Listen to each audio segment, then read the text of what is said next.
मेघराजाओं का इतिहास एक व्यापक ऐतिहासिक और समाजशास्त्रीय विश्लेषण। मेघ, मेघवाल, मेघवार, निषाद, बलाई, बुनकर, चौबदार और रामदासिया जैसे विभिन्न नामों से जाने जाने वाला मेघ समुदाय एक जटिल और बहुआयामी इतिहास रखता है, जो केवल एक राजवंश तक सीमित नहीं है। परंपरागत रूप से इस समुदाय का मुख्य व्यवसाय बुनाई, शिल्प और कृषि से जुड़ा रहा है, जो इसकी सामाजिक स्थिति को अन्य अनुसूचित जातियों की तुलना में बेहतर बनाता है, विशेषकर इसलिए कि वे पशुवध या मांस चमड़े के व्यापार नहीं करते थे। यह रिपोर्ट मेघ समुदाय के राजाओं के इतिहास पर एक गहन और विद्वतापूर्ण विश्लेषण प्रस्तुत करती है, जिसमें उनके प्राचीन शासक वर्ग, लोक कथाओं, सामाजिक विकास और आधुनिक पहचान को समाहित किया गया है।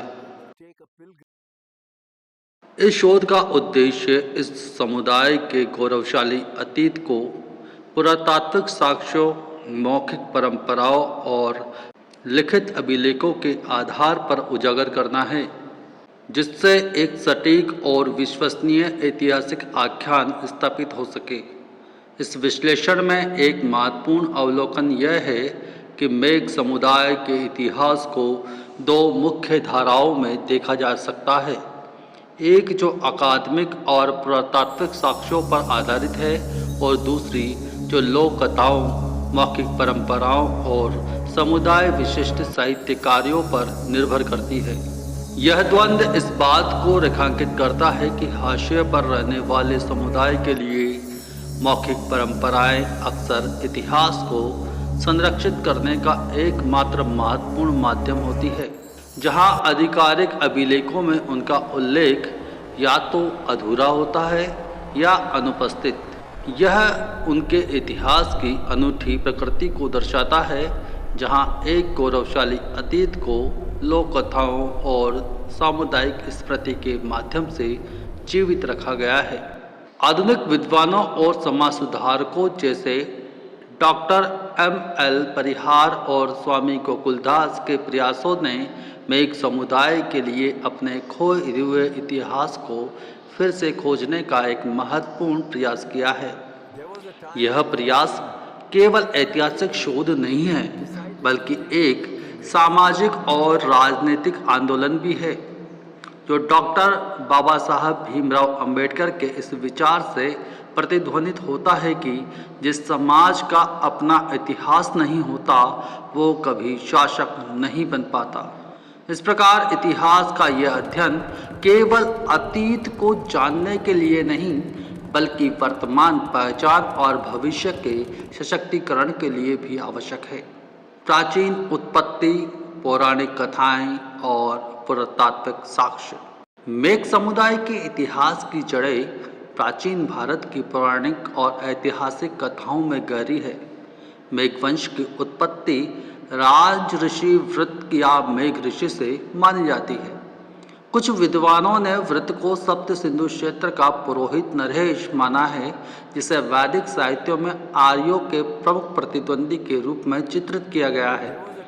इस संदर्भ में वृत्त को एक विद्वान ब्राह्मण और एक योद्धा क्षत्रिय दोनों के रूप में वर्णित किया गया है, जबकि आर्यों के साहित्य में उसे अहि या नाग के रूप में संदर्भित किया गया है, जो संभवतः मूल निवासी और आर्यों के बीच के संघर्ष को दर्शाता है। यह माना जाता है कि मेघ समुदाय का मूल संबंध सिंधु घाटी की सभ्यता से है। हड़प्पा, मोहनजोदड़ो, कालीबंगा, राखीगढ़ी और मेहरगढ़ जैसे सिंधु घाटी सभ्यता के प्राचीन नगरों को मेघवंशजों का माना जाता है। इस सभ्यताओं के पुरातात्विक अवशेषों में मेघ ऋषि की मूर्ति मिलने का दावा किया जाता है। ये लोग वास्तुकला के विशेषज्ञ थे और बुनाई तथा कांस्य कला में निपुण माने जाते थे। कुछ स्रोतों के अनुसार ये समुदाय नागों या अजगरों की पूजा करता था। इतिहास में एक महत्वपूर्ण मोड़ आर्यों का आगमन था अलेक्जेंडर कनिंघम की पुस्तक सर्वे ऑफ इंडिया के अनुसार आर्यों के आने से पहले मेघ समुदाय के लोग असीरिया से पंजाब आए थे और सप्त सिंधु यानी 7 नदियों की भूमि पर बस गए थे। लगभग 1700 ईसा पूर्व से 1500 ईसा पूर्व के बीच आर्यों के आगमन के साथ मेघों को उनके प्रभुत्व के कारण विस्थापित होना पड़ा। यह विस्थापन उन्हें भारत के अन्य हिस्सों जैसे महाराष्ट्र, बिहार और उड़ीसा और यहाँ तक कि जम्मू कश्मीर के पर्वतीय क्षेत्रों तक ले गया। ये विस्थापन और बाद में स्थापित हुई वर्णाश्रम आधारित संस्कृति ने मेघों की सामाजिक स्थिति में गिरावट का कारण बनी, जिससे वह एक शासक वर्ग से हाशिए पर रहने वाले समुदाय में बदल गए। आर्यों द्वारा स्थापित नियमों और रिवाजों ने श्रम संबंधी कठिन कार्यों को उन पर थोपा और उनकी छवि को राक्षस, नाग, असुर और अनार्य जैसे नामों से खराब किया गया। यह घटना मेघों के बाद के सामाजिक और आर्थिक जीवन की व्याख्या करती है, जहां वे मुख्य रूप से कृषि और बुनाई जैसे पारंपरिक व्यवसायों तक ही सीमित हो गए। ऐतिहासिक राजवंश और शासक वर्ग। मेघ समुदाय का इतिहास केवल पौराणिक नहीं बल्कि यह ऐतिहासिक राजवंशों और शासकों से भी जुड़ा हुआ है। कलिंग का महामेघवाहन राजवंश।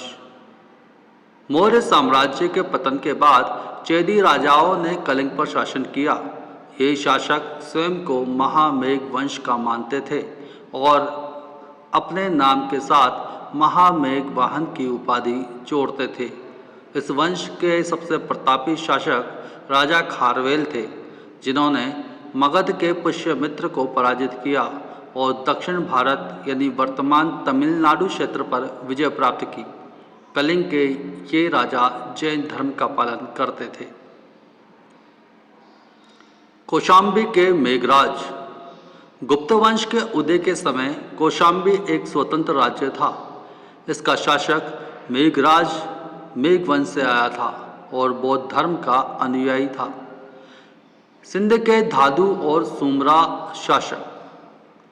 मेघवाल समुदाय की धादु और सुमरा जैसी खापें सिंध में 11वीं से 14वीं शताब्दी के दौरान शासक रही। धांधु को एक वीर और दयालु राजा माना जाता था, जिसे मुसलमानों के आक्रमण के कारण अपना राज्य छोड़ना पड़ा।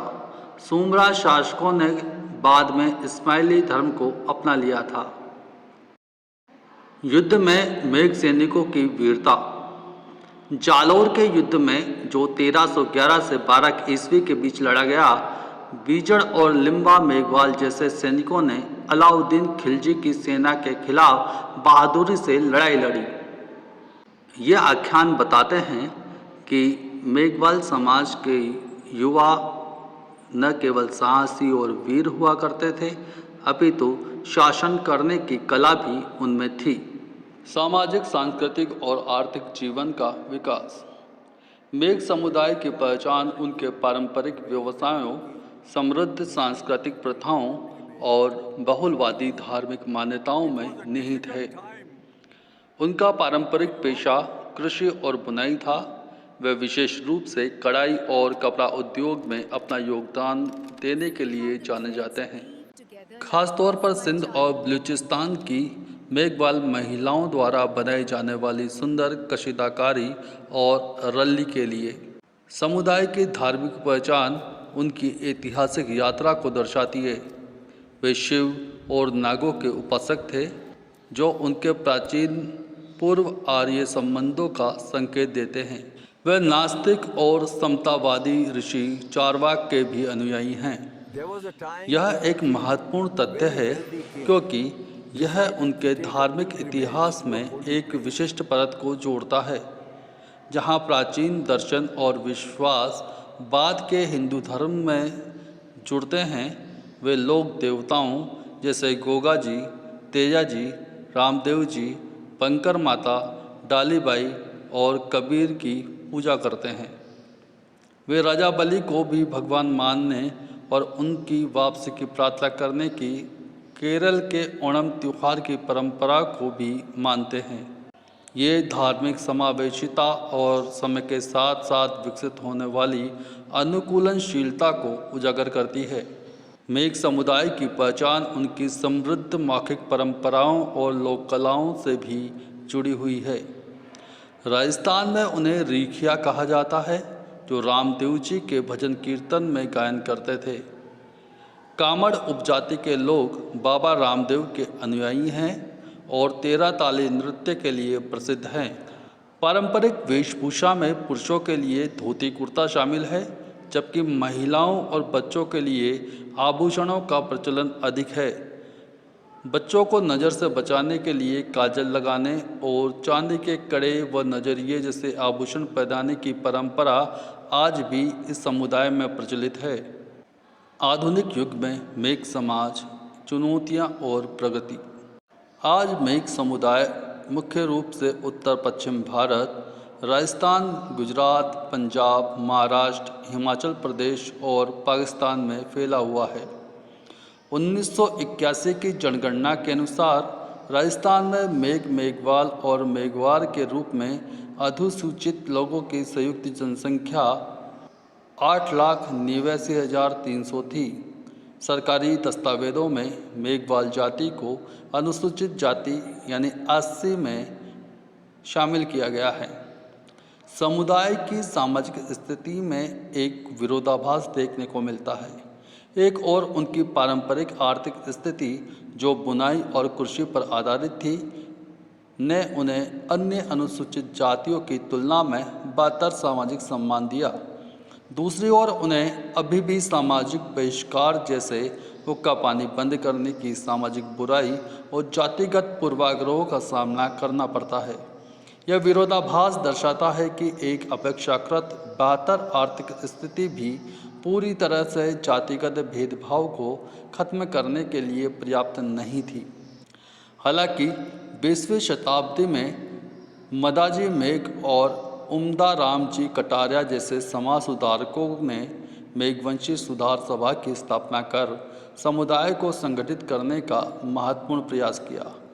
आज का मेघ समाज, शिक्षा और सामाजिक प्रगति की दिशा में आगे बढ़ रहा है, जहां युवा उच्च शिक्षा प्राप्त कर रहे हैं और सरकारी सेवाओं में योगदान दे रहे हैं।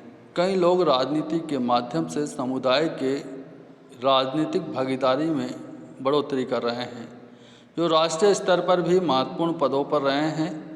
सामूहिक विवाह जैसे सामाजिक कार्यक्रम भी समुदाय में सहकारिता और प्रगति का एक सशक्त उदाहरण प्रस्तुत करते हैं। मेघ समुदाय का इतिहास एक जटिल और प्रेरक गाथा है।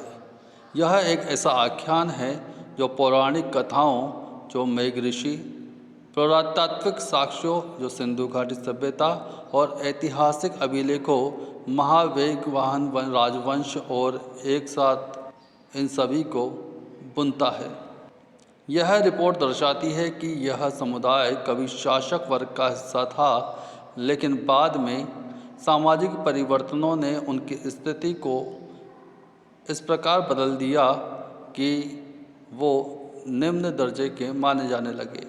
उनके सांस्कृतिक पहचान और उनके पारंपरिक व्यवसायों, लोक कलाओं और बहुलवादी धार्मिक विश्वासों में ये परिलक्षित होती है, जो उनके समृद्ध और अनुकूलीय इतिहास को दर्शाती है। मेघ समुदाय का इतिहास एक गौरवशाली अतीत से संघर्षशील वर्तमान और प्रगतिशील भविष्य तक की यात्रा है, जो आने वाली पीढ़ियों के लिए प्रेरणा का स्रोत बनी रहेगी। आशा है आपको ये जानकारी पसंद आई होगी। वीडियो को लाइक और चैनल को अधिक से अधिक सब्सक्राइब कीजिएगा। वीडियो को समाज के सभी ग्रुप में शेयर कीजिए। यदि आपके पास कोई खबर है या आप मेघवाल समाज से जुड़ी कोई जानकारी, कहानी या अन्य कुछ हमारे माध्यम से लोगों तक पहुंचाना चाहते हैं, तो इसके लिए आपका स्वागत है। आप दिखाए गए नंबर पर व्हाट्सएप के जरिए अपनी खबर भेज सकते हैं या मेल आईडी पर मेल कर सकते हैं। जैसा कि पिछले एपिसोड में हमने देखा कि भारत में कहां कहां मेघवंशी या मेघवाल जाति पाई जाती है और उनकी उत्पत्ति को लेकर क्या मानते हैं। इसी क्रम में आज हम जानेंगे कि इतिहासवेत्ता मेघवंशियों की उत्पत्ति को लेकर क्या सिद्धांत मानते हैं। चलिए देखते हैं। The tribes and caste of Bombay volume 3 जो कि 1922 में छपी थी के अनुसार मेघवाल कहने वाले लोगों की 1901 में कुल जनसंख्या 33,697 थी, जिसमें 17,035 पुरुष और 16,662 महिलाएं थी। ये सारे लोग स्टेट ऑफ कच्छ यानी आज के गुजरात में रहते थे। वे गणेशिया, ऋषिया, रिखिया या राखिया नाम से भी जाने जाते थे। तब वह एक अछूत जाति मानी जाती थी। मेघवाल समाज की उत्पत्ति के बारे में कई सिद्धांत हैं। समुदाय के बुजुर्गों द्वारा कहा जाता है कि मेघवालों का जन्म सिंध क्षेत्र में हुआ था। प्राचीन काल में सिंध उत्तर में वर्तमान कश्मीर से दक्षिण में गुजरात तक और पश्चिम में अफगानिस्तान से पूर्व में उत्तर प्रदेश तक फैला हुआ था। इसे सप्त सिंधु क्षेत्र कहा जाता था। मेघवाल को कई नाम से जाना जाता है, जैसे मेघिक, रिखिया, मेघ, मेघवंशी, मेघवाल, बलाई, भाम्बी, चांदीर, चांदौर, जुलाहे, सालवी, चौपादार, कोटवाल, छड़ीदार, बुनकर, कोष्ठी इत्यादि। अधिकांश मेघवाल हिंदू धर्म का पालन करते हैं। मेघऋषि, कबीर, रामदेव जी इनके प्रमुख देवी देवता हैं, जिनकी यह पूजा करते हैं।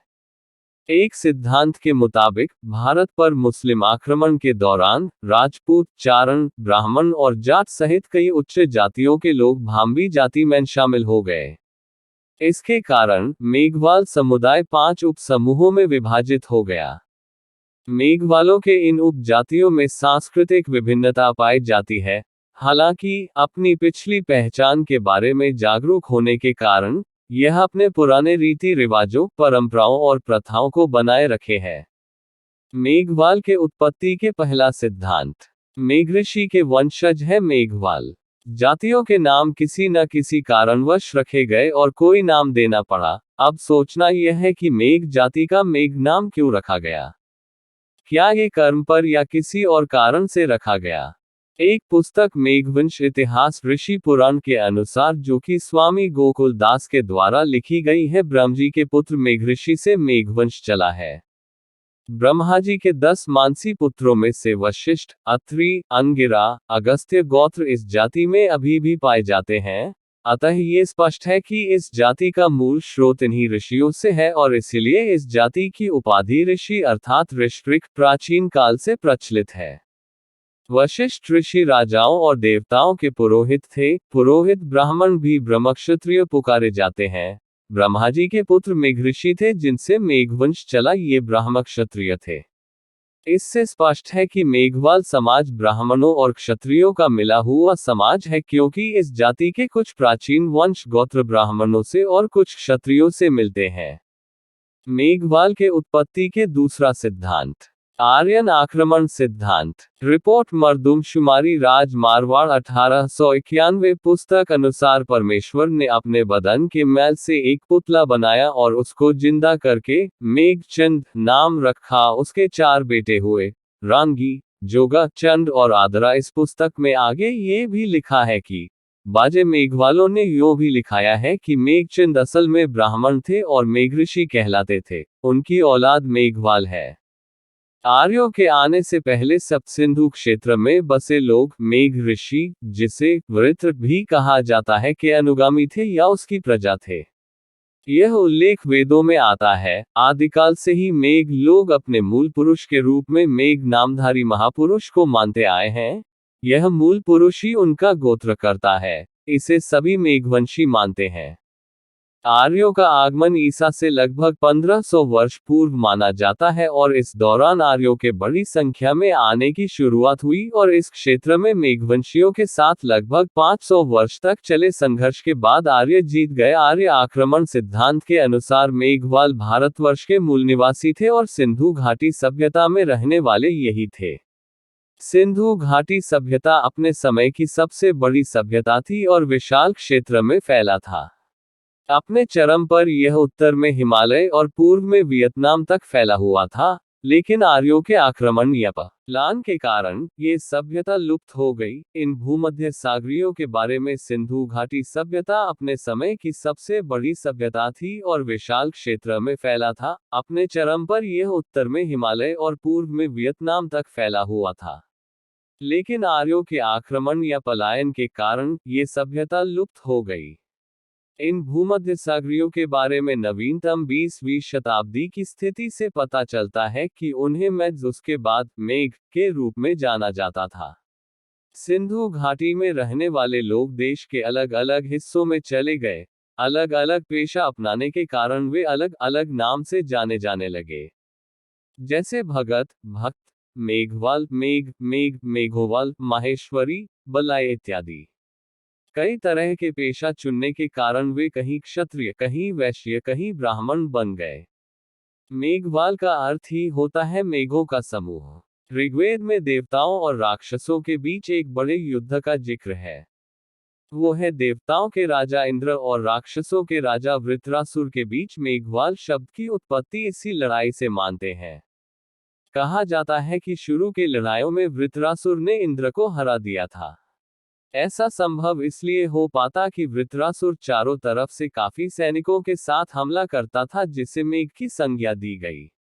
आज भी मेघवाल मेघ ऋषि को अपना पितामह मानते हैं और उनकी पूजा करते हैं। इस सिद्धांत को मानने वाले का कहना है वृत्रासुर ही मेघ ऋषि है। बताई गई जानकारी टुडे नामक वेबसाइट से ली गई है। इसमें दी गई जानकारी के अनुसार मेघों का संबंध सिंधु सभ्यता से रहा है और इतिहास स्कॉलर होने के कारण मैं भी इससे सहमत हूँ, क्योंकि मेघवाल आज भी निर्माण कार्य से जुड़े हुए हैं। यदि वैदिक संस्कृति और वैदिक संस्कृति के बीच 500 वर्षों का अंतराल है, इतनी विकसित नगरीय सभ्यता के बाद अचानक ग्रामीण संस्कृति विकसित होना अजीब है। लेकिन उन ग्रामीण लोगों ने कैसे इतने विशाल मंदिर, कुएं, बावड़ियां, तालाब, राजभवन बनाना सीख लिया, वो भी कुछ ही वर्षों में। इसका अर्थ है कि कुछ लोग पहले से इसमें महारथी थे, और पश्चिम में आज भी कुएं का निर्माण करने वाले मेघवाल ही है। हमारे पूर्वजों ने बताया है कि वे पहले लट्ठे के कपड़े यानी मोटे कपड़े बनाते थे। वो तो अंग्रेजों के आने के बाद उद्योग धंधे बंद हो गए और सारे बुनकर बेरोजगार हो गए। ये वस्त्र निर्माण कला भी सिंधु सभ्यता की ही देन है। वीडियो देखने के लिए आप सभी का धन्यवाद। जाने से पूर्व चैनल को सब्सक्राइब करें और मेघवंशी मेघवाल समाज की एकता के लिए अन्य लोगों से भी सब्सक्राइब करवाएं। गर्व से कहो हम मेघ हैं। तीसरा एपिसोड जल्दी रिलीज किया जाएगा।